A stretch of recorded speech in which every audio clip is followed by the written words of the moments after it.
नमस्कार दोस्तों, फिर से आप सभी का स्वागत है।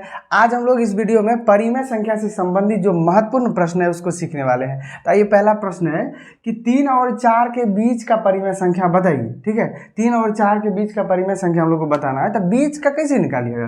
खाली 3 और 4 को जोड़ देना है। ठीक है, 3 और 4 को जोड़ करके 2 से भगा दे देना है। ठीक है, बीच का निकल जाएगा। तो 3 और 4 कितना हुआ? 7/2।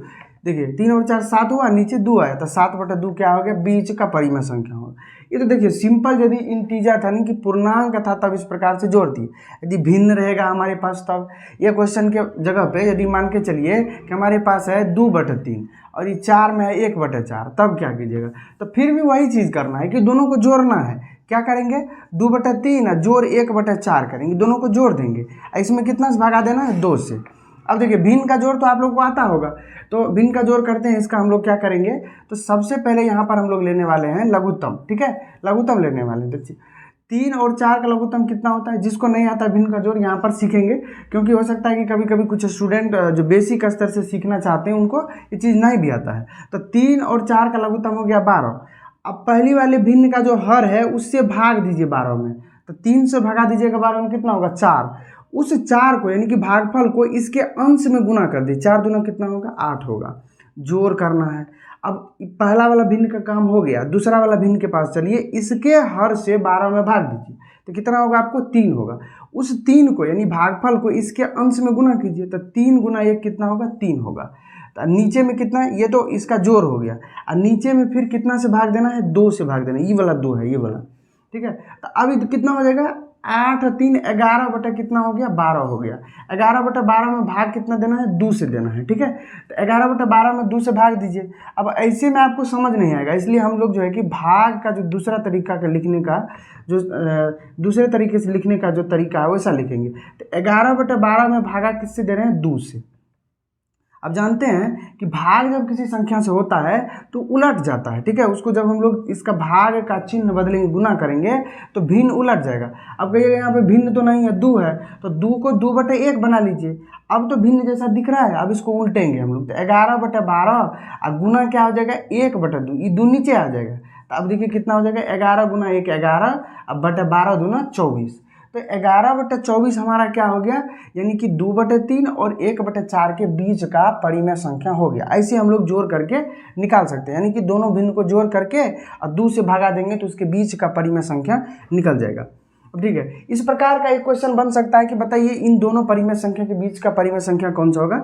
दूसरे प्रकार का जो सवाल है वो किस प्रकार से बनेगा? वो दशमलव प्रसार पे बनेगा। जो परिमेय संख्या का दशमलव प्रसार है उस पे बनेगा। कैसे बनेगा कि क्वेश्चन आपसे रहेगा कि बताइए कौन सी संख्या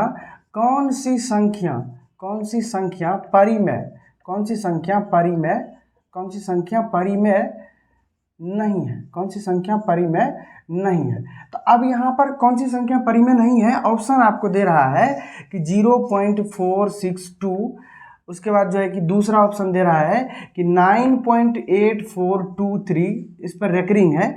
सी नंबर है 9.8432 और यहाँ पर डॉट डॉट है।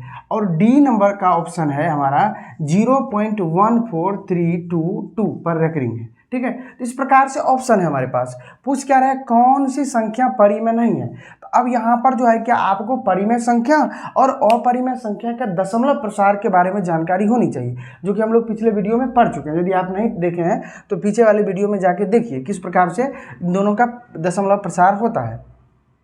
तो हम लोग जानते हैं कि दशमलव प्रसार जो है कि परिमेय संख्या का वो या तो शांत होगा या फिर अशांत आवृत्ति होगा। या तो शांत हो जाएगा या फिर क्या होगा? अशांत आवृत्ति होगा। यदि अशांत अनावृत्ति हुआ तो वो परिमेय संख्या नहीं होगा। तो यहाँ पर देखिए इसका दशमलव प्रसार कैसा है? शांत है। क्यों शांत है? क्योंकि देखिए इसके बाद कोई भी अंक आने का संकेत नहीं है। यदि डॉट डॉट रहता तो समझते कि कोई अंक आएगा, यदि रेकरिंग रहता तो समझते कि यही संख्या रिपीट होके आएगा। लेकिन यहाँ पर कुछ भी नहीं है, ना तो रेकरिंग है ना तो डॉट डॉट है, मतलब ये दशमलव प्रसार यहीं पर रुक गया। तो रुक गया तो मतलब क्या हो गया? शांत। तो शांत मतलब क्या हुआ? शांत जैसे हुआ तो परिमेय हुआ।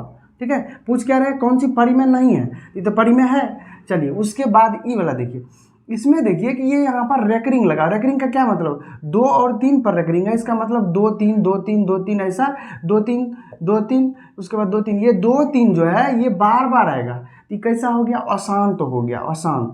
ठीक है, अशांत के साथ साथ देखिए कि आवृत्ति है, आवृत्ति क्यों, क्योंकि एक ही संख्या जो तय है, नहीं 2 3 है, बार बार आ रहा है, आवृत्ति है। तो अशांत के साथ साथ जब आवृत्ति हो जाता है तो वह भी क्या होता है, अशांत के साथ साथ जब आवृत्ति हो जाता है तो वह भी परिमेय होता है, ये भी परिमेय है। यहाँ पर देखिए सी नंबर का, इसमें देखिए ये संख्या कैसा, अशांत है कि शांत है, तो ये तो अशांत है, क्योंकि डॉट डॉट डॉट डॉट जब लगा हुआ इसका मतलब और भी यहाँ पर अंक आएगा, अर्थात ये क्या है, अशांत है। ठीक है, तो अशांत है, अशांत के साथ साथ आवृत्ति है, क्या अनावृत्ति है, तो आवृत्ति जब रेकरिंग रहता तब तो आवृत्ति होता है, यहाँ पे डॉट डॉट है, इसका मतलब अनावृत्ति है, अशांत के साथ साथ क्या है, अनावृत्ति है। ठीक है, अशांत के साथ साथ क्या है, अनावृत्ति। तो अशांत अनावृत्ति कौन होता है, अपरिमेय होता है। ठीक है, अपरिमेय होता है, क्या होता है, अपरिमेय। ठीक है, अपरिमेय होता है, तो यही वो ऑप्शन है जिसका संख्या, इस ऑप्शन का जो संख्या ये वाला है, ये क्या है, परिमेय नहीं है। अब इसको भी जरा चेक कीजिए, यहाँ पे देखिए बार लगा हुआ है, रेकरिंग लगा हुआ है, तो ये भी अशांत आवृत्ति है, तो ये भी परिमेय है, अर्थात ये भी परिमेय है, ये भी परिमेय है, ये भी परिमेय है। तो कौन सा परिमेय नहीं है, सी वाला। तो इसका सही उत्तर क्या होगा, इसका आंसर क्या होगा, इस प्रश्न का आंसर होगा सी। ठीक है, तो एक ही क्वेश्चन हम लोग यहाँ पर समझे हैं, लेकिन एक ही क्वेश्चन में हम लोग कॉन्सेप्ट को अच्छी तरह से समझ गए हैं कि किस प्रकार से हम लोग परिमेय और अपरिमेय संख्या को चूज करेंगे। चलिए एक क्वेश्चन जल्दी जल्दी में एक और क्वेश्चन करते हैं, क्योंकि यहाँ पर मैंने कॉन्सेप्ट समझाया, इसको यदि आप समझ गए होंगे तो आगे वाला क्वेश्चन को आसानी से कर पाएंगे। ठीक है, अब की बार है कि कौन सी संख्या जो है अपरिमेय नहीं है। ठीक है, परिमेय को अपरिमेय बना दी, कौन सी संख्या अपरिमेय नहीं है।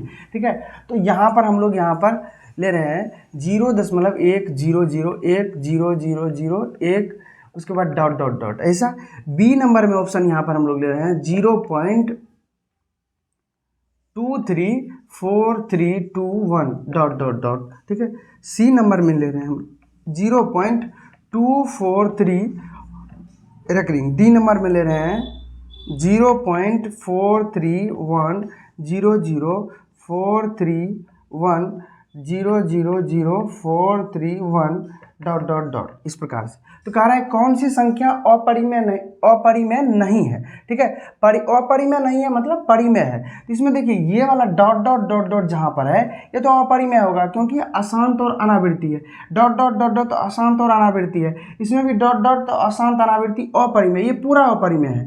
ठीक है, तो यहाँ पर कौन सी संख्या अपरिमेय नहीं है, ये वाला देखिए सी नंबर का 0.243, ये इस पर रेकरिंग है, अशांत है और उसके बाद आवृत्ति है। तो अशांत आवृत्ति कौन होता है, परिमेय होता है। कौन होता है, परिमेय होता है। तो इस प्रकार से देखेंगे कि हमारा आंसर क्या हो जाएगा, यहाँ पर सी वाला आंसर हमारा होगा, क्योंकि यही वो संख्या है कि जो अपरिमेय नहीं है, क्या है, परिमेय है। तो इस प्रकार से दशमलव प्रसार पर आधारित हमारे पास प्रश्न आ सकता है परिमेय और अपरिमेय संख्या से संबंधित। एक क्वेश्चन और आता है कि क्या 0 परिमेय संख्या है, तो 0 बिल्कुल परिमेय संख्या है, पहले भी हम लोग पढ़ चुके हैं, क्योंकि 0 को 0/1 लिख सकते हैं, जो कि P/Q के फॉर्म का है। तो 0 एक परिमेय संख्या है। इस प्रकार से यदि परिमेय और अपरिमेय संख्या से संबंधित प्रश्न आता है तो हम लोग इसको सॉल्व कर सकते हैं। ठीक है, तो आज के वीडियो में इतना ही, मिलते हैं फिर अगले वीडियो में नए कंटेंट के साथ, नई चीज़ों के साथ।